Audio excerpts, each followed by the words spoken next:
Thank you for joining us for the second session of our voter education project.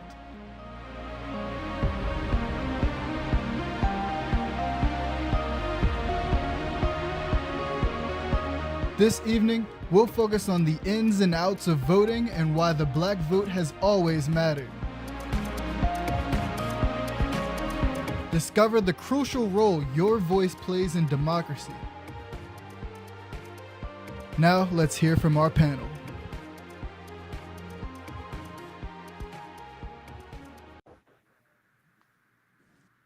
Hello. Hello, everyone. Hello there. Hello, hello.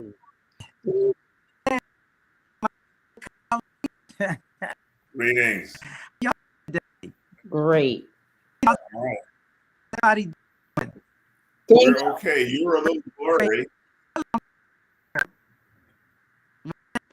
You're a little blurry. oh, we're everyone on this podcast view. We are your African American area. We are a few of our great colleagues that serve this area, and we are honored to be on with you tonight to talk to you in part 2 of our 3-part series on African American voting, and we call it Voting is Your Black Job. All right. And so I am here tonight, Apostle Craig Coe. Well, So alrighty. apparently, whoever is serving as the moderator, that happens to them. It happened to me last week. So I'll continue. Thank you for joining us. We are talking this week about voter suppression and voter intimidation, as we're looking at the different elements to voting, some of the challenges and obstacles we face, but how it is, as Apostle was saying, our Black job to persevere, to overcome, and to press through. I believe there was a video presentation that those in the studio were going to show before we got into our topic. Feel free to roll it now.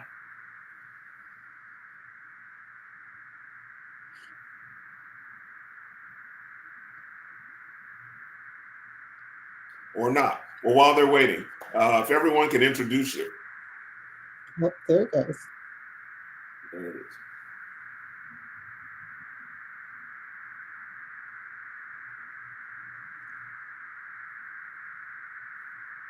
All right.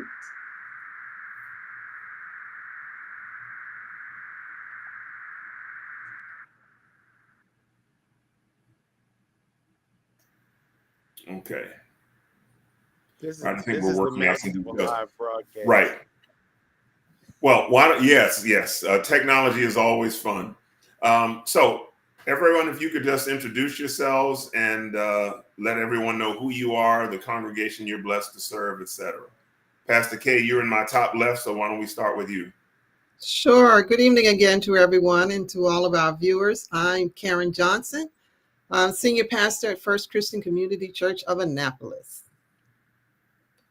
And then the other sister clergy with us on the top right.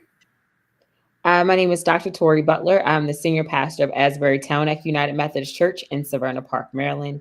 I'm just excited to be here to continue to have this discussion around voters' rights, voter suppression, as well as just how we can continue to do this work together. All right, I'm Pastor Jay Offer from Harvest Crusade Ministries in Glen Burnie, and we are excited because our main focus is to touch hearts with the love of Christ, and what better way to do it than to share your voice, the power of your voice at the ballot box, and to educate you and to empower you. And I'm Pastor Stephen Tillett, Senior Pastor at Asbury Broadneck United Methodist Church in Annapolis, Maryland. Looks like they're trying to roll the clip again, so we will zip and let them do their thing.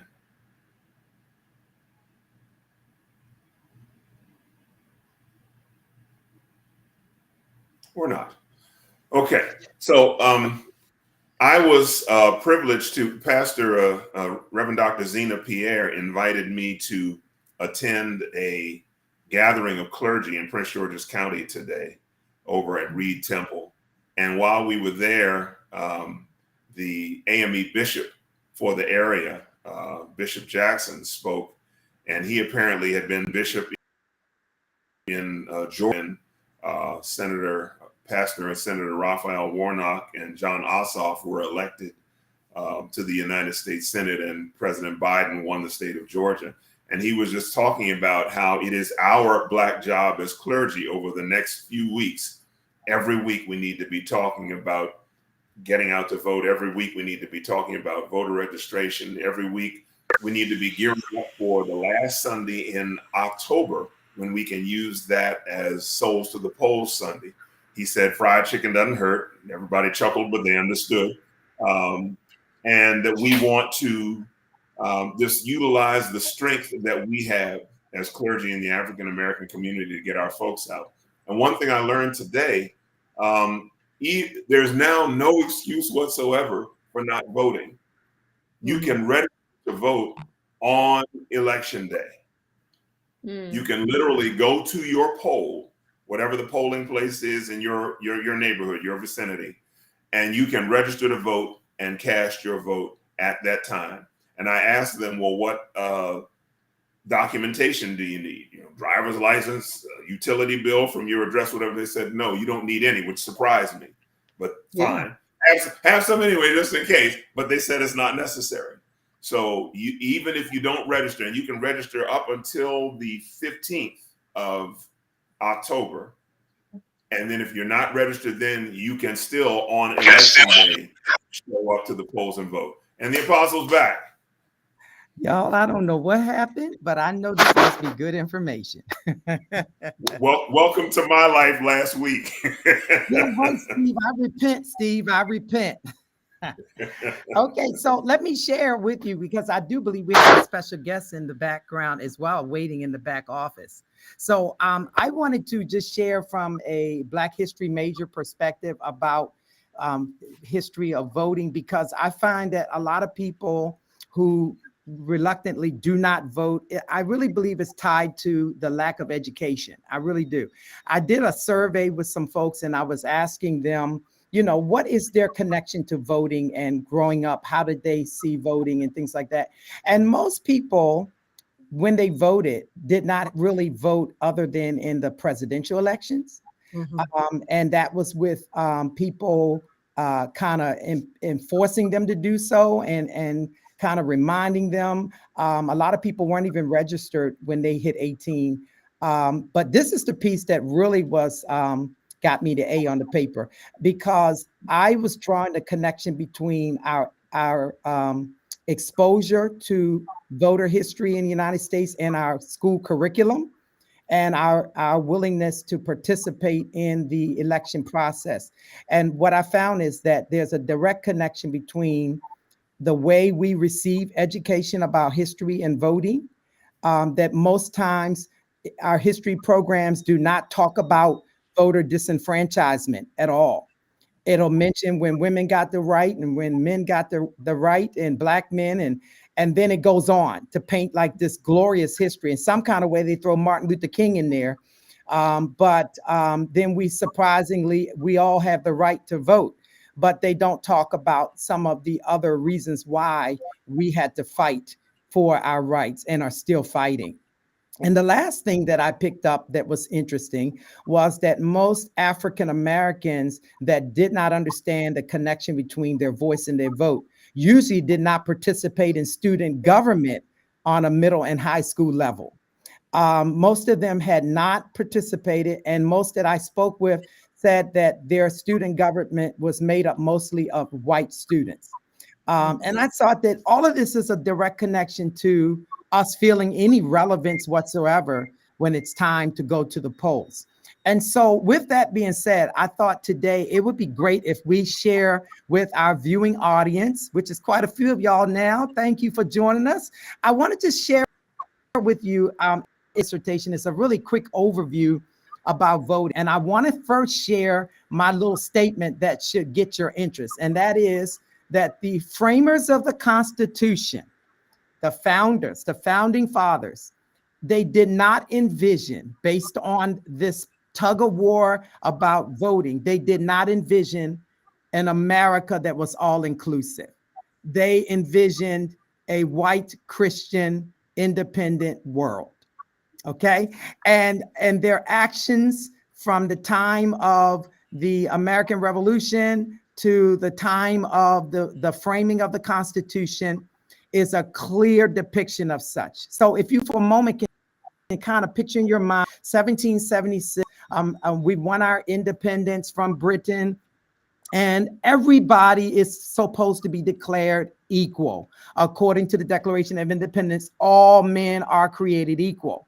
But then just a few years later, as they come together now to go from colonies into states, states are encouraged to write their charter, and they want to be careful to learn the lesson from their independence from Britain. And that is not to give the government too much control, but at the same time, how do we have a government that functions for the people, by the people? And so when they start framing this Constitution, they kind of go back on something they agreed on. They said all men are created but equal, but we don't feel that way about the Constitution. Okay. And so we'll start to see their actions in their language. Let me show you what I mean. For example, when the states got the opportunity to begin to form their own constitutions, states like New Jersey actually gave women the right to vote. All right. Women, and in particular, they were women who had what they call 50 pounds of proclamation. Okay. In other words, they had some property. Now, of course, this was not young women or married women often. Okay. But those who did have this opportunity, they made their voices heard. They were involved on the local, state, and federal levels. Okay. And this was in the New Jersey Constitution. This was allowed. In fact, we pride ourselves on the language of that Constitution that was gender neutral. It did not specify men versus women. However, the framing of the Constitution brought about a change in local states and how they framed their rights for their citizens. Okay, so here we go. So what happens is now we start to see, wait a minute, we got a problem because we got a whole lot of people living here. There are a lot of folks. And if we're giving rights to everybody, we won't be able to control this narrative. And so in framing the Constitution, they came up with this idea that how do we elect the president? As they were preparing to elect their first president, what happened to be George Washington. How do we elect the president office? How do we elect him? Okay, and they came up with this. There was a big battle. The North had their position on it. Well, the most people, the popular vote, we're it. We have the most free people. But then the South is saying, no way, no way. We actually have more people. It's just ours are property. They're slaves, and so really we should count them. If we count our property, then we should have better representation. But it is the North that comes back and says, I tell you what, we'll count your slaves as 3/5 of a person. Okay. And therefore, we will allow you to have representation based on population and your representatives in the total number of people in your state. And this allows you to send to Congress a group of people who will elect the president. All right. This is really good because this is what everybody's so confused about today, this whole process. Believe me, they were confused then and we're still confused. Okay. And we'll see this throughout history. But this is what happens to us. We start to see this big tug of war. The first president is elected, right?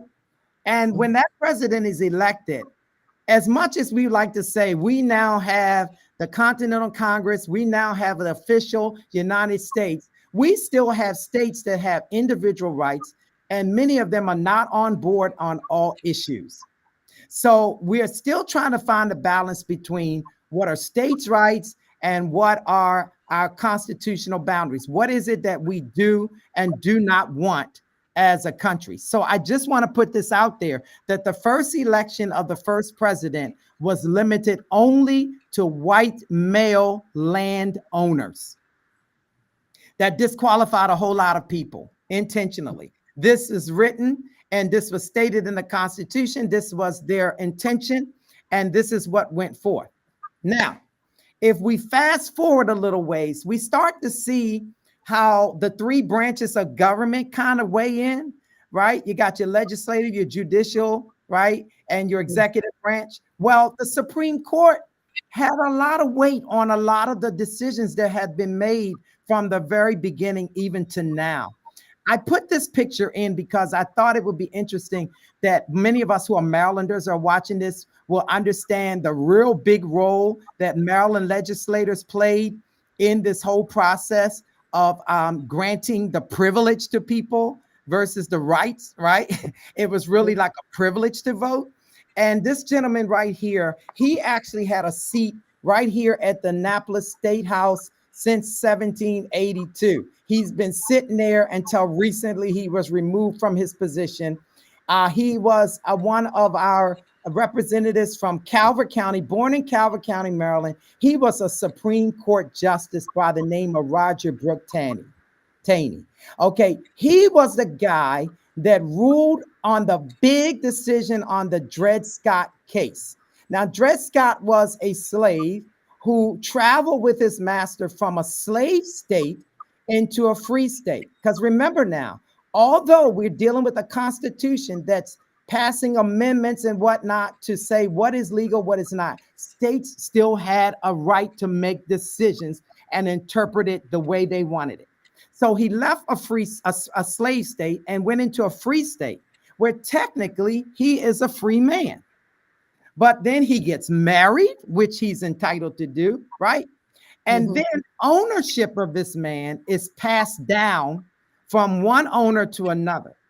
And each owner assumes they have a right over him. And so he is assigned to go to various places and serve as a slave that is under assignment or ownership. But then he gets smart and said, hold up. If I'm free in this state, then aren't I free indeed? Okay, this case was so big that it went all the way to the Supreme Court, and the ruling came down from one of Maryland's finest, Roger Brooke. He says, sorry, y'all. And he put it, and I put it in quotes here. African people of African descent are not included, were not intended to be included under the word citizens in the Constitution. There it is, y'all, right? Right. You can therefore claim none of the rights and privileges which that instrument provides for and secures to citizens of the United States. More specifically, that African Americans were not entitled to full liberty of speech, to hold public meetings, and to keep or carry arms, along with other constitutionally protected rights and privileges. Look at this. The Supreme Court is weighing in on this, y'all, right? If there was any progress, this is regress, right? But wait a minute, we got some more action here. Check this out. But just a few years after Roger Brooke Taney wages and comes to this conclusion, our country enters into official civil war, right? And as a result, we've got a 13th Amendment, which bans slavery, right? We've got a 14th Amendment, which grants citizenship to all people born in the United States and guarantees them equal protection under law. Then we got a 15th Amendment, which ensures that all citizens have the right to vote, regardless of race, color, or previous condition of servitude. One of the things that is not mentioned often enough is what's going on with ex-slaves. Well, let me tell you, they're not sitting on the plantation singing "Poor Massa, Poor Massa." They are actually coming together as their own Congress, coming to Washington, D.C. for the former slave convention every year held in Washington, D.C., where they begin to argue some of the very critical issues that are the rights of citizenship. For example, they fought in that Civil War. If it were not for Black people fighting in that Civil War, this thing would have come out differently. So they want to know, where's our pension? What about retirement for us? How about the fact we're ex-slaves? How can we now claim ourselves? How do we claim our family members? Okay, so you have former slaves that are advocating in DC even though they necessarily were not given the right to hold position. But it ushers us into a time that is so critical. As we hear folks saying, make America great again, as a theologian, as a historian, I often ask the question to everyone, when was America ever great? There is actually a time period when America was great. It was called Reconstruction. Yep. It was right after the Civil War. We had troops in the South to make sure that Black folks can have the right to be human beings. And as a result, we had Blacks that were actually elected to Congress, ladies and gentlemen. We had representation in Congress, all right? And I really believe if it hadn't been for an election that kind of took the troops out of the South, called the Tilden Hayes Compromise, then we might would have had a Black president before Obama. All right.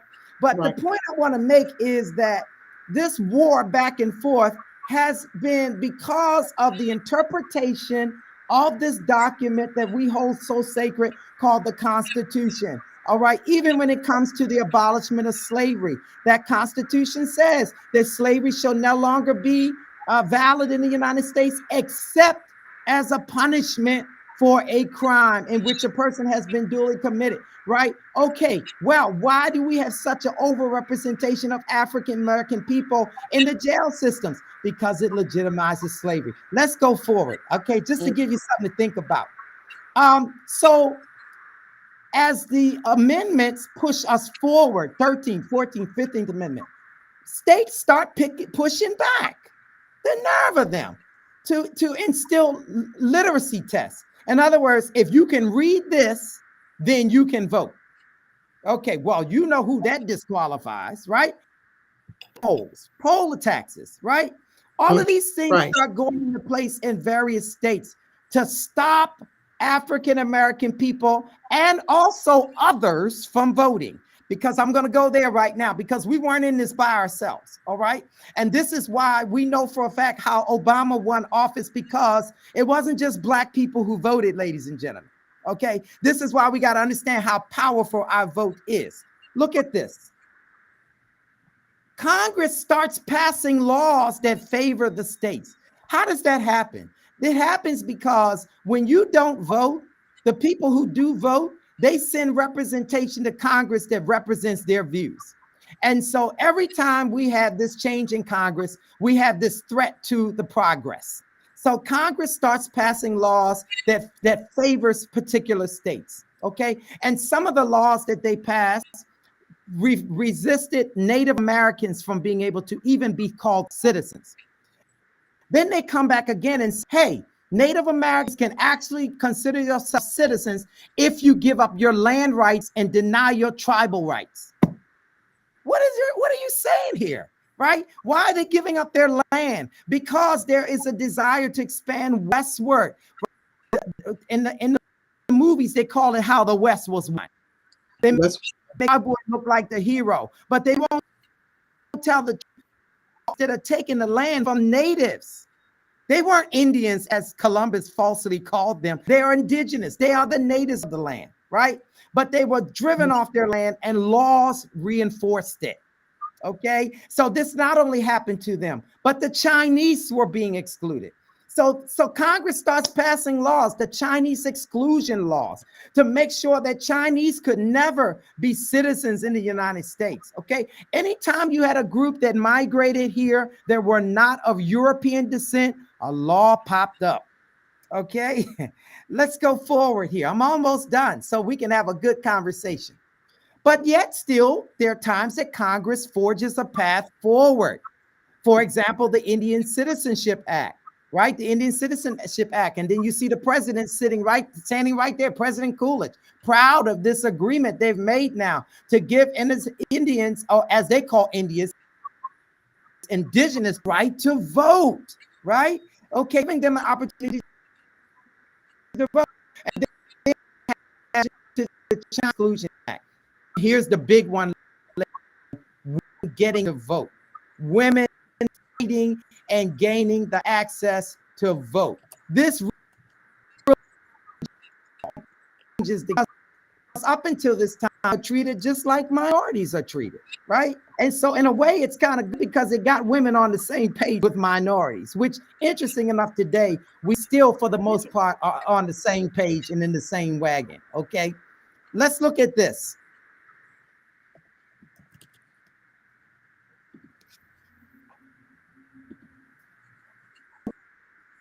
Some of the things more closer to where we are today. Most people that I polled or surveyed had knowledge of the voter 1965, and many people celebrated and said, "Oh yeah, I was alive then." And well, if we're so celebrative of this, if we celebrate this, why aren't we voting? Right? This was the question to ask. Why aren't we voting if we fought and struggled? Because the struggle did not begin there, right?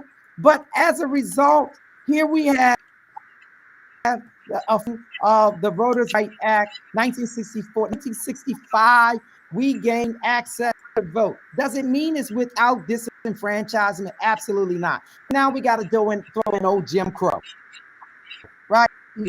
All of the Jim Crow laws came from individual states, ladies and gentlemen. In the United States of America, there's still great polarization when it comes to whether or not we should have the right to vote. In fact, it was such a heated argument that the Voters' Right Act had to be signed again in order for it to even pass the first time. In other words, it has an expiration date and it has to be voted on again in Senate and signed again. Now, that is a question I asked a group of, and none of them had any idea that it had to be upon again. So, some of our forward, as we can see, Congress sees that there needs to be an expanded need for us to include people with disabilities. So that is now included. Then we had to, and that was 22. Look how long it took for people with disabilities to be given voting protections. Protection, y'all. What does protection mean? It means that you're being threatened. You're being challenged. We had some rules that have changed in states where all of a sudden now have to show identification.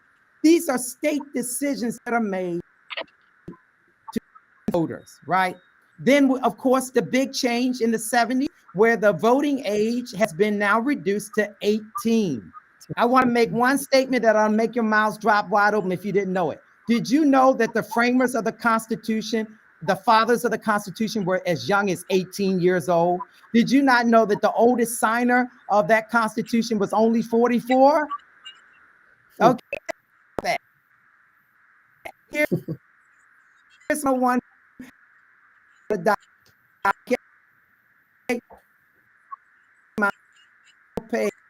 It's coming up. Give it a sec. So here we see, ladies and gentlemen, is that we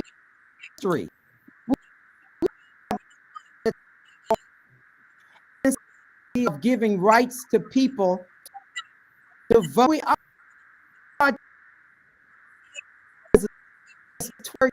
13 the voting rights. Lady, the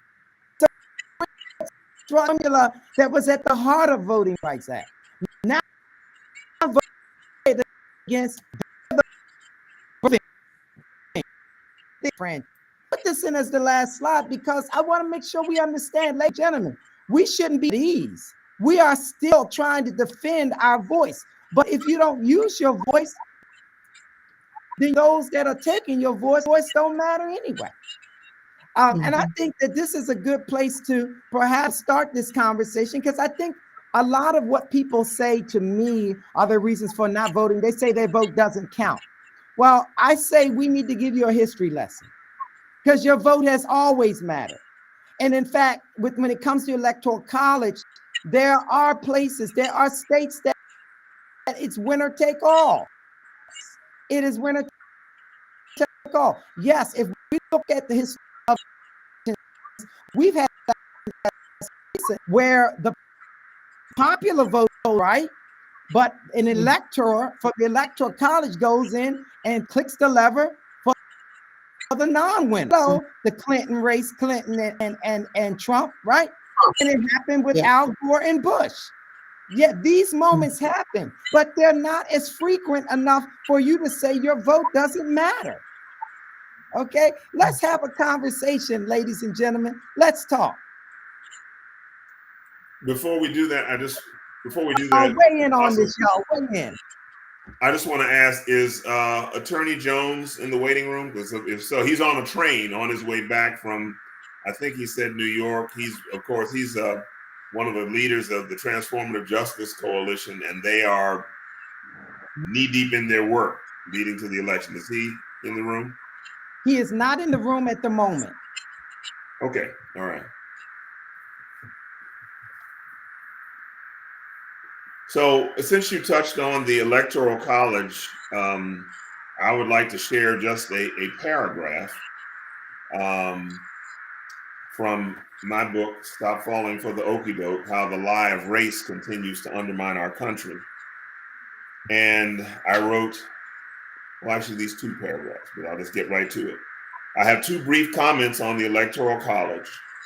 In a country that holds itself to be the exemplar of the principle of one person, one vote, how can a presidential candidate receive 35, 40, 45, or even 49.9% of the vote in a state and receive no electoral votes? Essentially, if your candidate didn't win your state, your voice and your vote don't count.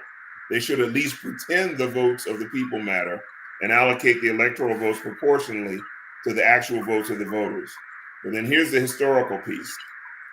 Constitutional architect and slave owner James Madison, who was also our fourth president, himself stated these words about the creation of an electoral college. Check this. There was one difficulty of a serious nature, however, attending an immediate choice by the people. In other words, the votes would determine the outcome, period. The right of suffrage was much more divisive in the North rather than the Southern states, and the latter could have no influence in the election on the score of Negroes, our stolen ancestors. The substitution of electors obviated this difficulty and seemed on the whole to be liable to the fewest objections.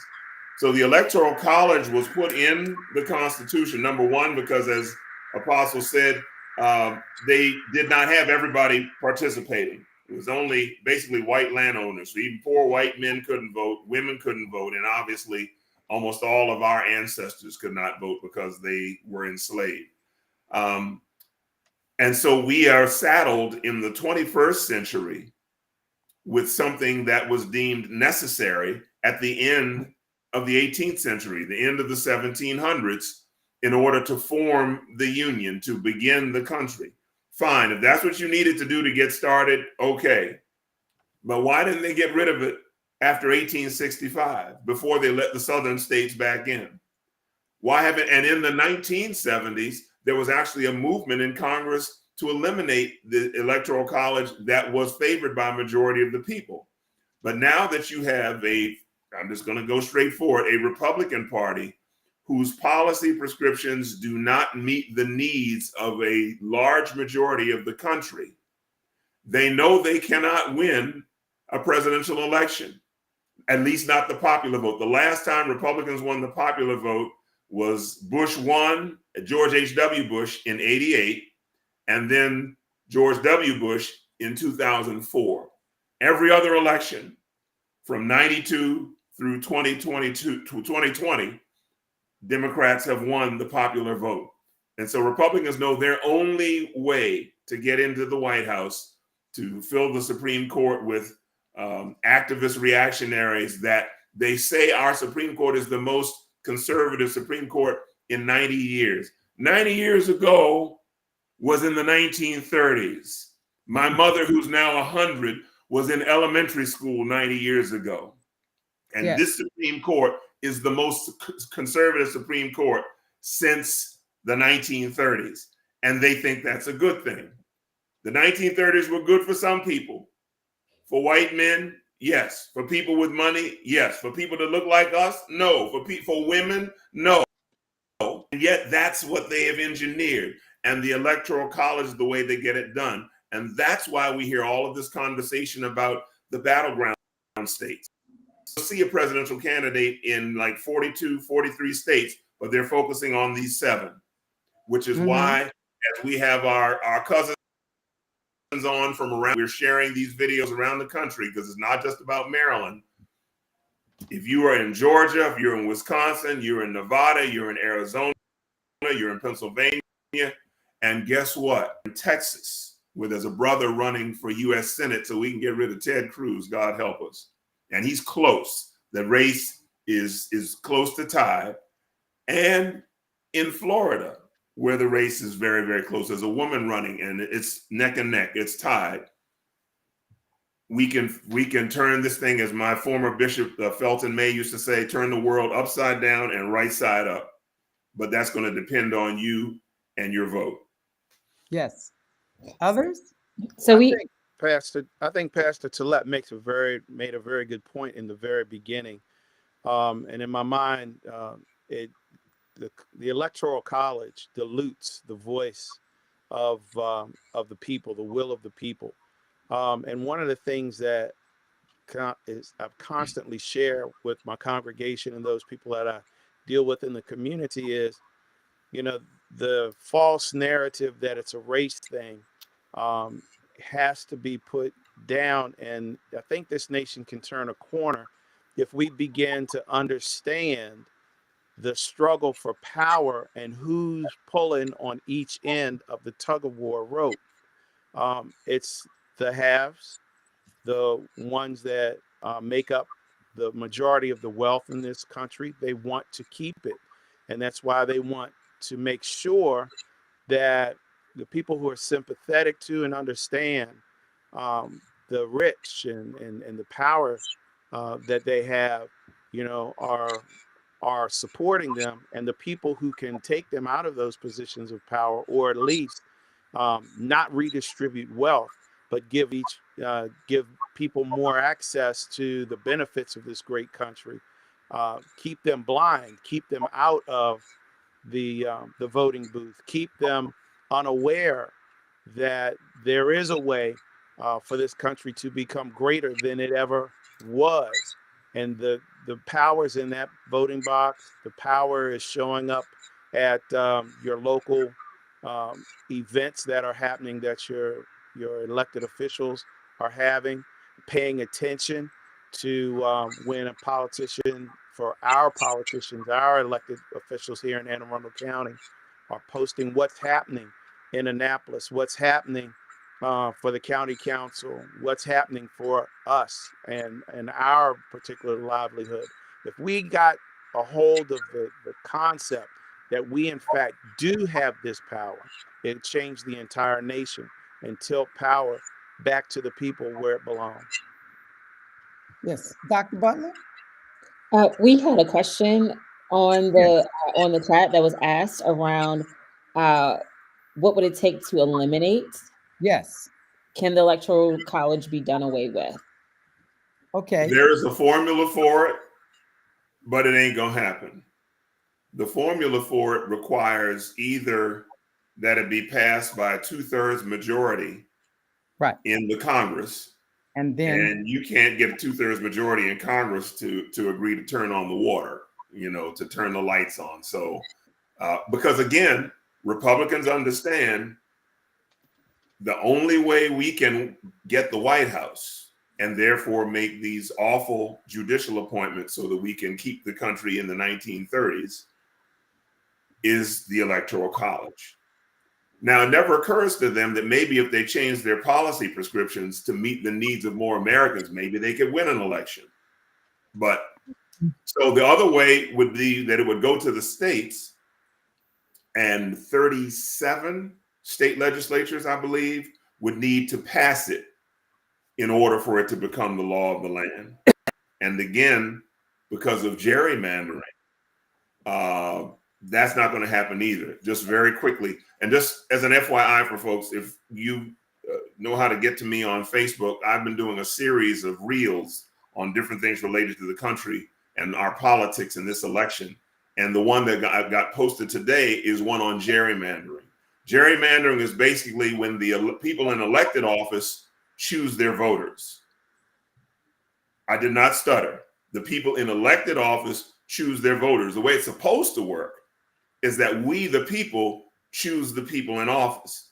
But they put together these districts that favor them so they can get in office and stay in office for a generation and don't get a whole lot done on our behalf, rather than having districts that are contiguous, that are fair districts. Because I had a conversation once, I was at a conference, I'm not going to name the member of Congress, but basically the member said, well, as a result of this majority Black district in our state, not our state, but another state, I get to be here and do things for us.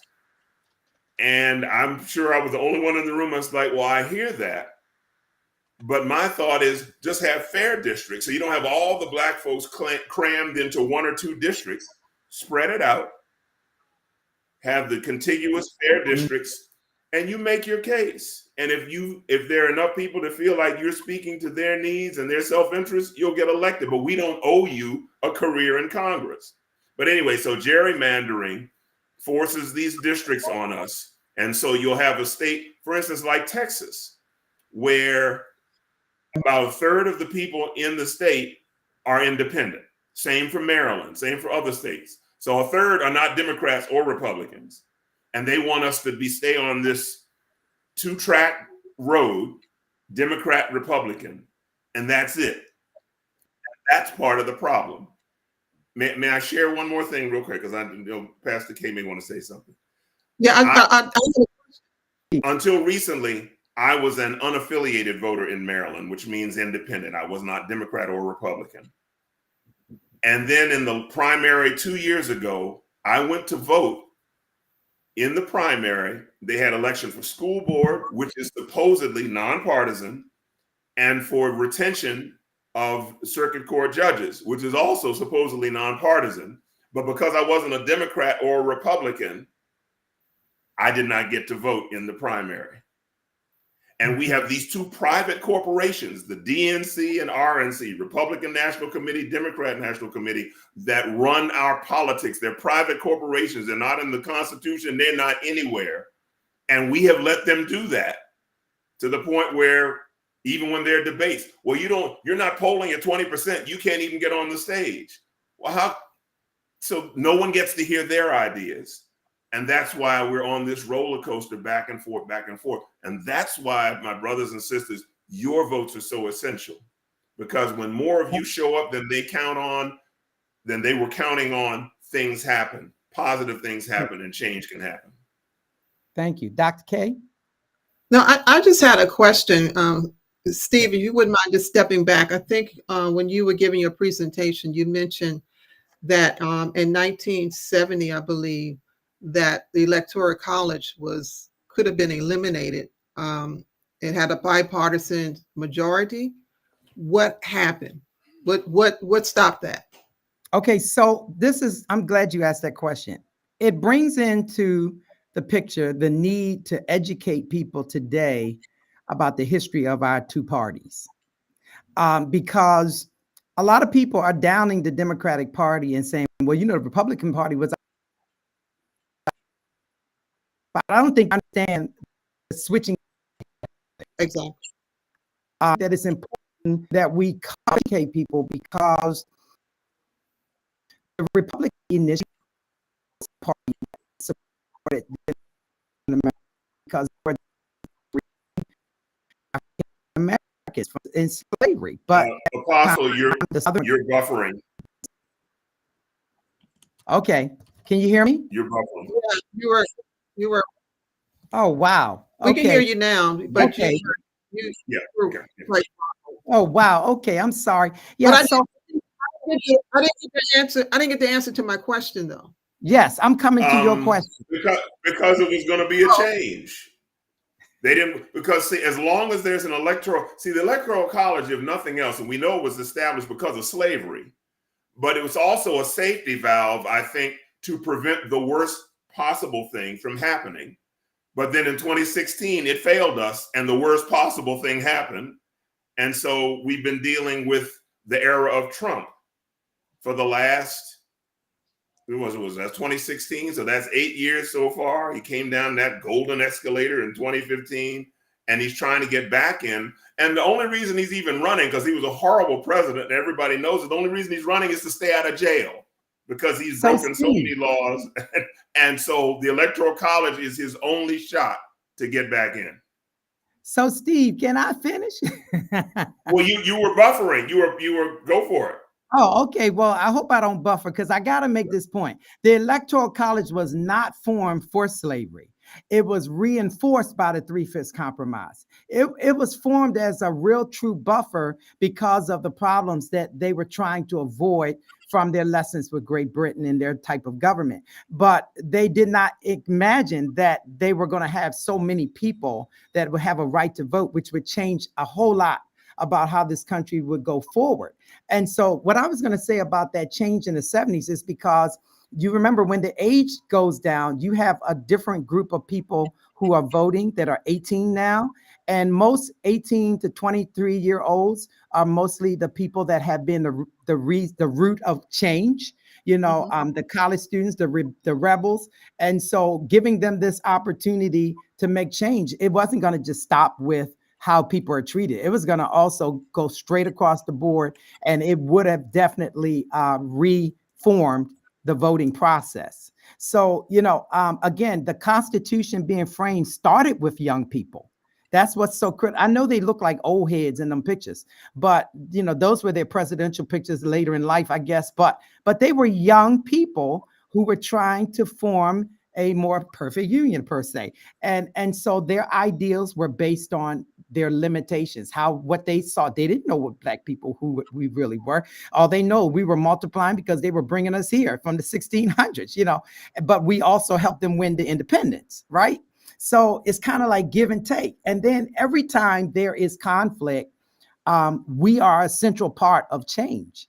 And likewise, the same is happening in the 70s. This is a spinoff from the 60s and Black Power, which, may I add, it's important to see the role that people like Malcolm X and all of those folks who were on the road for Black education, Black Power. They had a tremendous impact on our willingness to go to the polls. All right, I think we lost you again. Yeah. We lost you. Oh, we lost you again.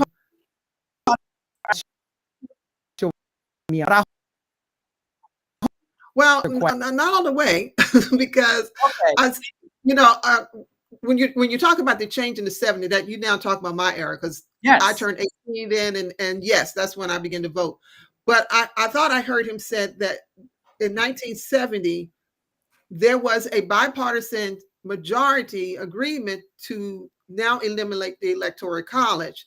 My question is, if we had the bipartisan majority, what stopped it? Why did it not go through? That's my question. You were talking to me or Steve?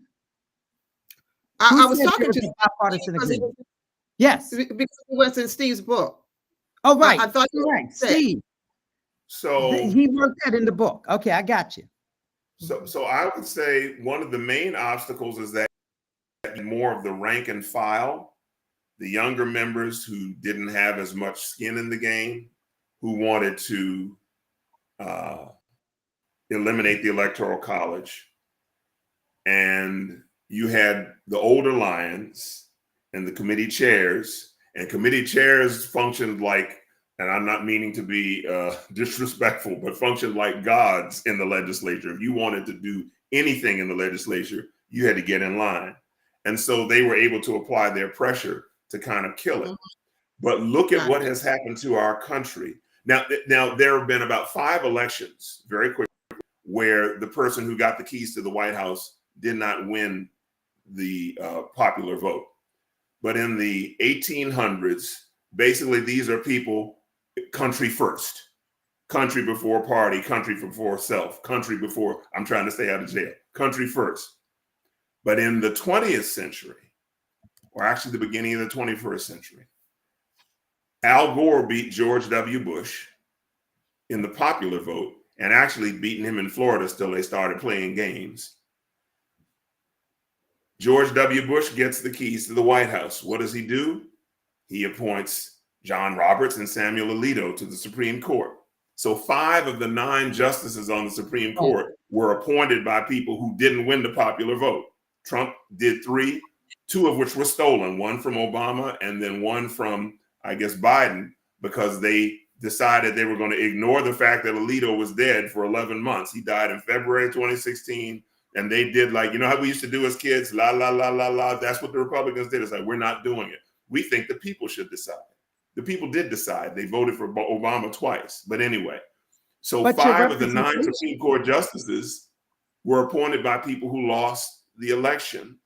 And then, of course, after that, Bush and Cheney invade a country that doesn't attack us, Iraq, and gets 4,000 of my comrades in arms killed, and tens of thousands wounded, and over 100,000 Iraqis killed.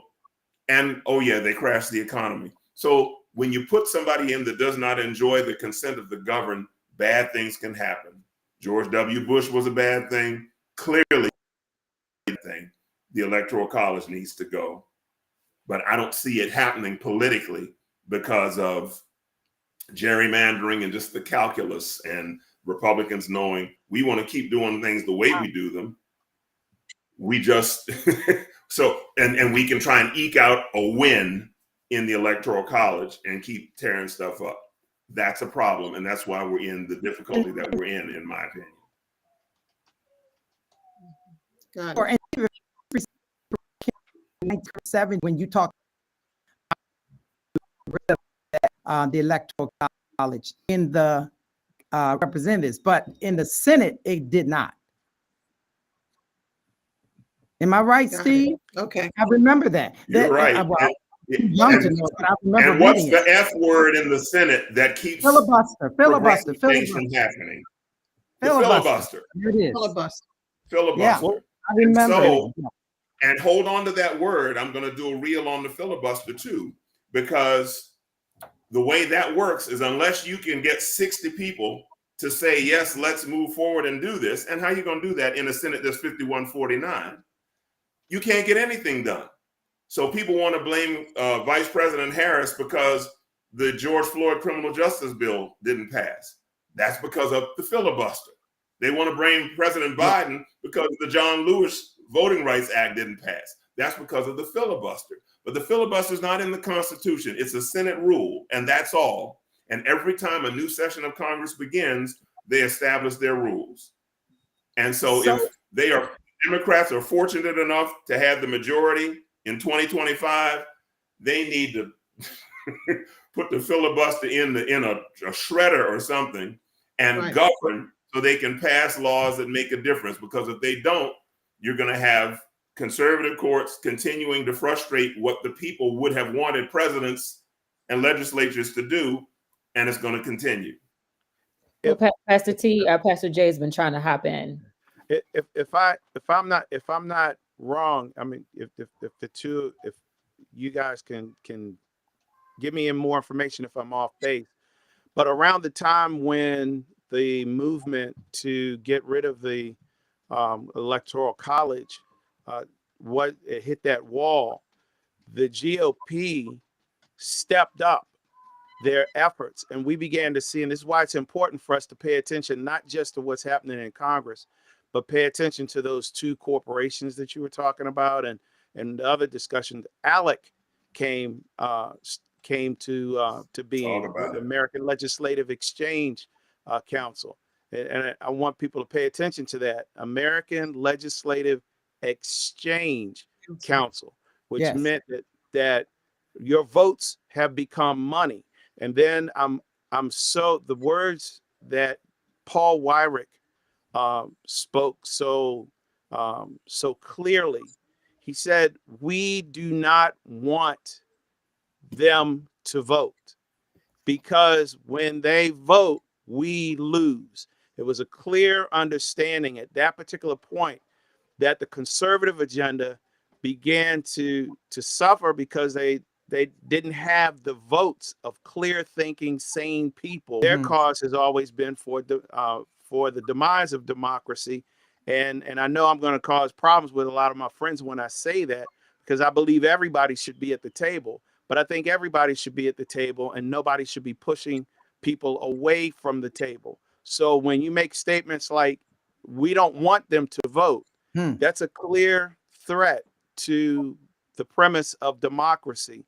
And that is where things started changing. And we ended up getting things like the Contract on America and organized efforts legislatively. But these efforts were starting in the states and at ALEC meetings. As a matter of fact, ALEC's whole point is for states' rights. They realize that things will get sandbagged when their mischief, I want to be clear, gets sandbagged in Congress under the sanitizing power of light. But in the states, all this stuff, if the states pass these laws, then the whole culture of the country starts to change, because 30 states are putting forth a conservative agenda that meets the needs of the power hungry that are out there. I just wanted to share that thought. So Yeah, I want to ask if I can jump in just quickly, so we have 4 minutes left. I just wanted to just kind of go back to kind of the golden age of voting and Black folk rights when we talk about Reconstruction. And we see the first Black senators, we see the first Black lawmakers, we see such progress. Yes. And how what steps can we begin to make in our local governments, and also during this election, to begin to experience some of that reclaiming of the power that we saw in Reconstruction? Because at this time, I'm for all intents and purposes, I'm the youngest one on this restream, right? And so I'm dealing with young people that are disenfranchised. I'm dealing with young people that have no, are clueless to some degrees about the political process. And so when we're, learning about, the golden age of when we did have rights, for some, this is kind of the light bulb coming back on all over again, right? And so I want to make sure that in this conversation that we're speaking to those who are just tuning in for the very first time and paying attention for the very first time. And why is having this historical background important for them? Can you speak to why is this important for them to know this history in order to empower them to make informed decisions? And I think that's a piece that we need to address in our conversation on today, so that those who are not just undecided in who they're going to vote for, but undecided in their vote and voting period, that they will have a better understanding of what their vote could do. Yes. I would say one, education. Because the narrative that we have followed has led to where we are. And it is to make it so confusing that you just give up. It's almost like the illiteracy that comes with voting and the voting language. People need to be able to, we have to correct the narrative, and we have to begin to teach the history of voting. And so that young people can see there's nothing new under the sun. What was happening then is happening right now. We can look at the end of Reconstruction, and we can look at Black Lives Matters. We can look at the government's role in enforcing change, and the military in their rightful role of coming in to protect the rights of people who have a right to coexist. And we can look at how the military has been used to combat those rights. Absolutely.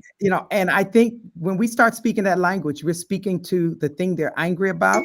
And then we start talking about what are the solutions. I think it's important we start to talk to them about some of the political actions that have been taken by groups like SNCC and so many others that were just college students who said, no way, Jose.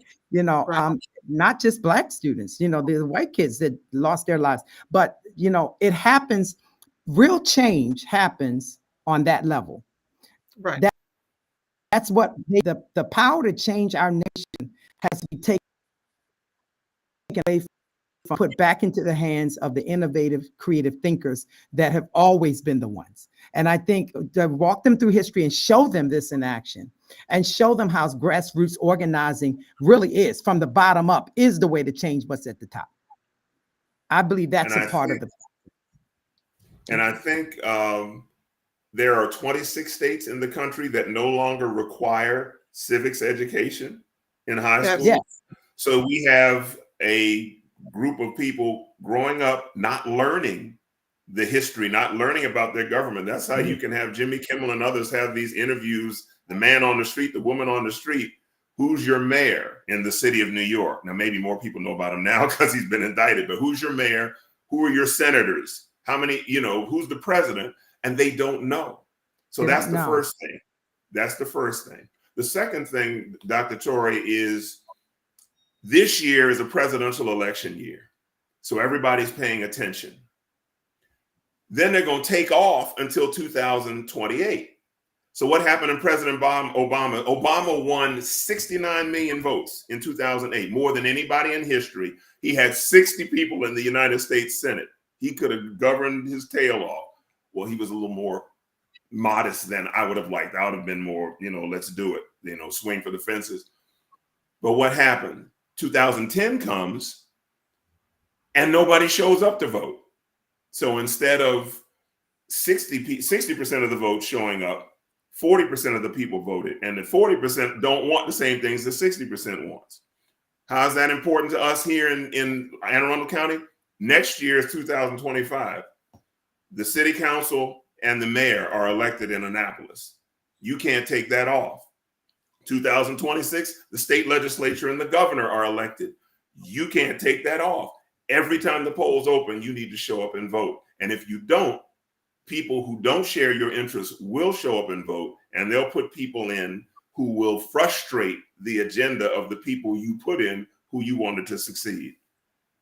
Yeah, and I think, Tori, that the role of the church is critical. The church was a hub for us when we were really fighting hard in the 60s. And it was our safe space. As a result of the church, we were really okay with being separate and having our way of teaching. And to some degree, desegregation kind of really put a wrench in us, But I think it's important that the church reclaim a role in educating.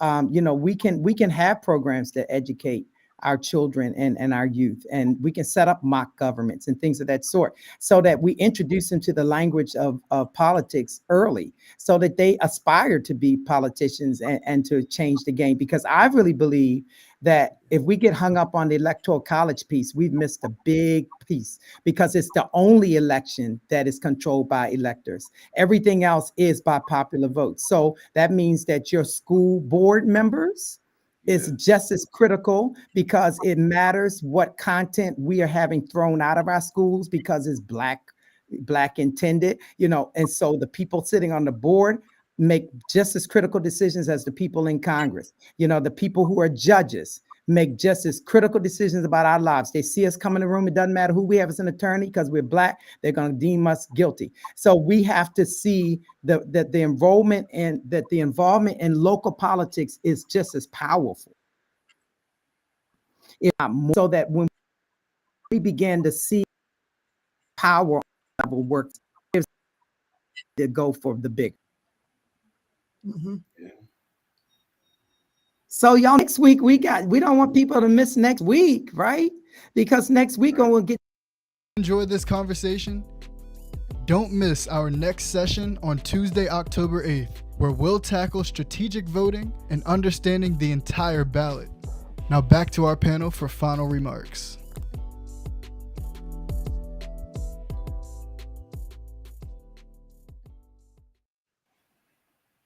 Tell you, we're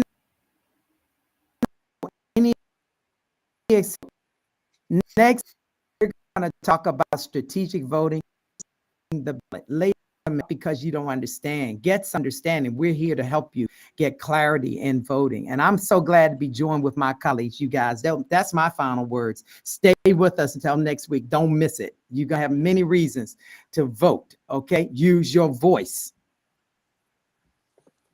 Amen. Other final comments?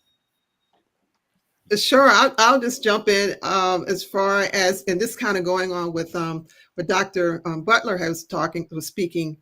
It is so critical that we have to take it upon ourselves to educate our kids, our young people, because that's where the force is. Every movement that has taken place has been from young people being at the forefront. We saw what happened, Black Lives Matter and all the way. So it is really critical for us.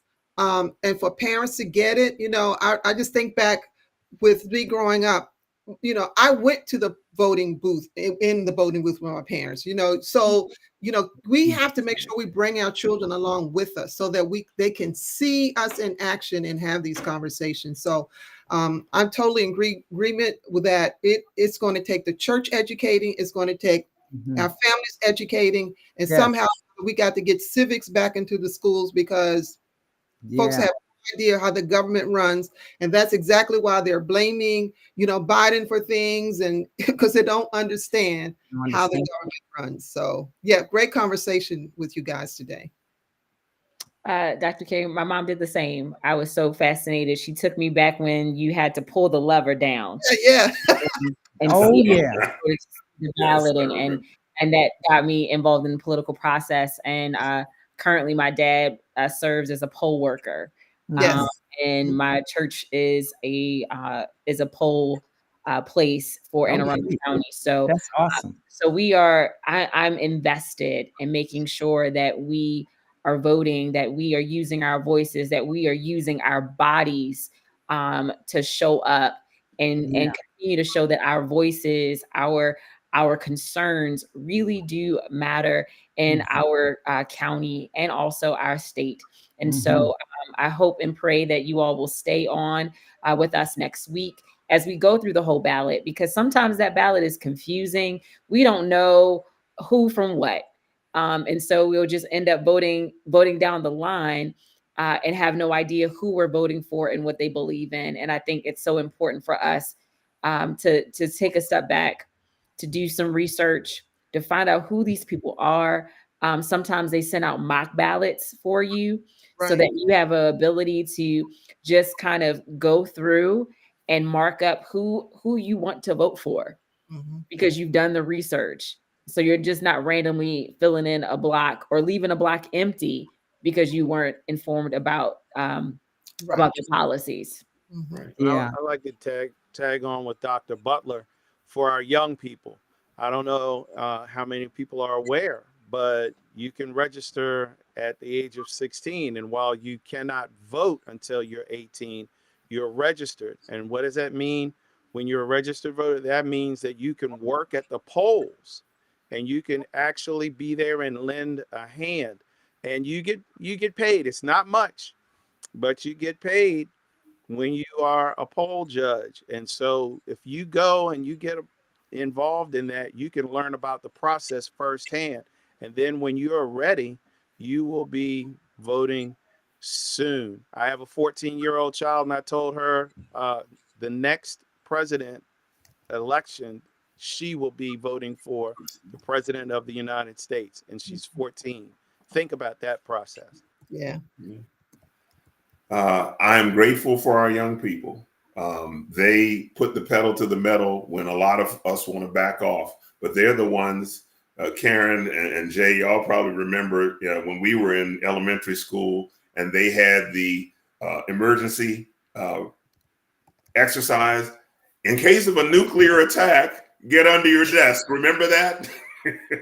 Well, unfortunately, these kids are I remember too. But these kids are learning how to shelter in place and block the door and all that because of guns. Everybody else is there like, no, this has been our life. We're tired of this. And also, and Pastor Torrey mentioned something about states' rights. States' rights is coming back in good form too, because that's what's happening with these ballot initiatives for women to take back agency over their medical care. And that's only because of ballot, because the gerrymandered state legislatures won't do it. So our young people keep coming out, keep learning, ask questions. We know we don't have all the answers, but whatever we know, we are glad to share. And then let's do it together and turn this thing upside down and right side up while we still have time. So, ladies and gentlemen, until next week, we are African American pastors, and voting is your Black job. Yes. Oh, okay. Go. There you go. We're still live.